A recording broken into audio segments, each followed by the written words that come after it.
My name is Simon Kofe. I'm the Minister for Justice. मेरा नाम Simon कॉफे है और मैं टुवालू सरकार में विदेश मंत्री हूँ। आकार और जनसंख्या के हिसाब से टुवालू दुनिया के सबसे छोटे देशों में से एक है। इसका आकार केवल 27 वर्ग किलोमीटर है। यहाँ ज्यादातर जमीन नीचे है और यहाँ की सबसे ऊंची जगह समुद्र स्तर से 4 मीटर ऊंची है।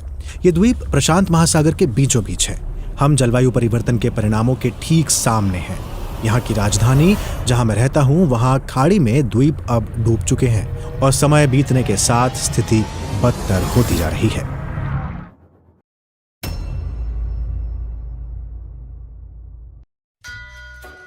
अभी जिनकी आप आवाज़ सुन रहे थे वह टुवालू के विदेश मंत्री हैं और इनके देश आने वाले 10 सालों में पूरी तरीके से समुद्र के नीचे दफन हो जाएगा, क्योंकि वहाँ का सी लेवल 3.9 mm पर ईयर की रफ्तार से बढ़ रहा है। और इसी को देखते हुए वहाँ के आधी से ज़्यादा पॉपुलेशन ऑस्ट्रेलिया में जाकर रहने लगी है। और अगर आप यह सोच रहे हैं कि सिर्फ यह टुवालू की प्रॉब्लम है तो आप बिल्कुल गलत हैं। पूरे वर्ल्ड का सी लेवल 3.6 mm पर ईयर की रफ्तार से बढ़ रहा है और इसी रफ्तार से यह बढ़ता रहा तो आने वाले 70 सालों में सी लेवल 39.8 इंचेस से बढ़ जाएगा। और ऐसा होते ही दुनिया की कुछ मेजर डेवलप्ड सिटीज जैसे टोक्यो, न्यूयॉर्क, मुंबई, यूएस का गल्फ कोर्स पर पानी में डूबने के खतरे मंडराने लगेगा। आखिरकार ये सी लेवल बढ़ क्यों रहा है? ये क्लाइमेट चेंज है क्या? इसकी वजह क्या है और इसको रोका कैसे जा सकता है? यह सब आपको जानकारी मिलेगी आज की हमारी इस वीडियो में।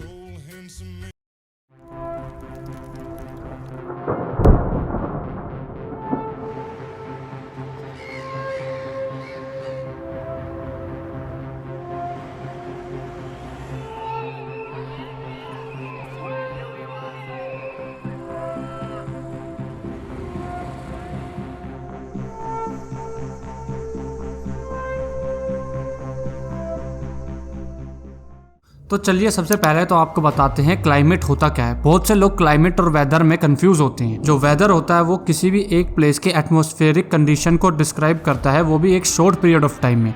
और बात करें क्लाइमेट की तो वो एक पर्टिकुलर रीजन की एटमॉस्फेरिक कंडीशन को डिस्क्राइब करता है, वो भी लॉन्ग पीरियड ऑफ टाइम में। ये तो आप लोगों को पता ही होगा कि हमारी अर्थ को लाइट और गर्मी सूरज देता है। सूरज की किरणें हमारी धरती पर आती हैं और उनमें से कुछ टकराकर वापस अंतरिक्ष में चली जाती हैं। उन्हीं किरणों में से कुछ किरणों को हमारी एटमॉस्फेयर में ग्रीन हाउस गैस एब्जॉर्ब कर लेती हैं। इसी को ग्रीन हाउस इफेक्ट बोलते हैं। और जो एब्जॉर्ब करी हुई गैस होती है उससे हमारी धरती गर्म रहती है। इसी गर्मी की वजह से हम इंसान जिंदा है और हमारी धरती उपजाऊ है। अब आप लोग ये सोच रहे होंगे कि ये तो एक नेचुरल प्रोसेस है। ये नेचुरल प्रोसेस जब तक ही है जब तक हमारे एटमॉस्फेयर में ग्रीन हाउस गैस बैलेंस्ड है। पर हम इंसान ग्रीन हाउस गैस में से सबसे खतरनाक गैस CO2 को बहुत ज़्यादा मात्रा में प्रोड्यूस कर रहे हैं। और CO2 गैस सबसे ज़्यादा हीट एब्जॉर्ब करती है और सबसे लंबे टाइम तक हमारे एटमॉस्फेयर में रहती है। सबसे ज़्यादा CO2 प्रोड्यूस होती है फॉसिल फ्यूल जलाने से, जैसे कि पेट्रोल, डीजल, कोल एक्सेट्रा। चलिए अब आपको बताते हैं ये कौन से देश हैं जो सबसे ज़्यादा CO2 प्रोड्यूस कर रहे हैं। नंबर 1 पर आता है China, 29.18% of world share. Number 2 पर आता है US, 14.02%। नंबर 3 पर आता है इंडिया, 7.09%। नंबर 4 पर आता है रशिया, 4.65%। नंबर 5 पर आता है जापान, 3.47% के साथ। दूसरे नंबर की सबसे खतरनाक ग्रीन हाउस गैस है, उसका नाम है मीथेन। मीथेन गैस 80 टाइम ज़्यादा गर्म होती है CO2 गैस से। और आज के टाइम पे 25% ग्लोबल वार्मिंग खाली मीथेन गैस की वजह से हो रही है। मीथेन गैस प्रोड्यूस होती है ऑर्गेनिक चीज़ों को गीली मिट्टी में दबाने से और गाय, भैंस एक्सेट्रा और जानवरों के वेस्ट से। चलिए अब आपको बताते हैं कौन से देश सबसे ज़्यादा मीथेन गैस प्रोड्यूस करते हैं। तो एज ऑलवेज नंबर 1 पे आता है चाइना, दूसरे नंबर पर आता है US, तीसरे नंबर पर इंडिया, चौथे नंबर पर रशिया और 5वें नंबर पर आता है ब्राज़ील। इन्हीं 2 गैसों की वजह से सबसे ज़्यादा क्लाइमेट चेंज हो रहा है। वैसे तो क्लाइमेट चेंज एक नेचुरल प्रोसेस है जिसमें क्लाइमेट का टेम्परेचर धीरे धीरे चेंज होता है, पर हम इंसान इस स्पीड को एक्सेलरेट कर रहे हैं। 1750 से अब तक हमारे एटमॉस्फेयर में CO2 की मात्रा 30% बढ़ गई है। इसका मतलब अभी हमारे एटमॉस्फेयर में जितनी CO2 है उतनी पिछले 8 लाख सालों में कभी नहीं रही। 1750 से लेकर अभी तक 1 डिग्री सेल्सियस टेम्परेचर हमारी अर्थ का बढ़ गया है। और अगर यह टेम्परेचर 1 डिग्री सेल्सियस से बढ़कर 2 डिग्री सेल्सियस तक पहुंच गया तो आने वाले 85 सालों में हमारी अर्थ पर से फ्रेश वाटर गायब हो जाएगा। 2.9 ट्रिलियन टन CO2 हमारे एटमॉस्फेयर में एमिट हो गई तो यह टेम्परेचर 2 डिग्री सेल्सियस तक पहुंच जाएगा। 1.9 ट्रिलियन टन CO2 हम ऑलरेडी एमिट कर चुके हैं एटमॉस्फेयर में, 1 ट्रिलियन बची है। और जिस स्पीड से हम एमिशन कर रहे हैं तो आने वाले 21 सालों में हम बची हुई 1 ट्रिलियन टन को भी कर देंगे। क्लाइमेट चेंज की वजह से यह जानकर आपको हैरानी होगी कि अंटार्कटिका का 40% हिस्सा पिघलकर पानी बन चुका है और जो कि ओशियन के सी लेवल को बढ़ा रहा है।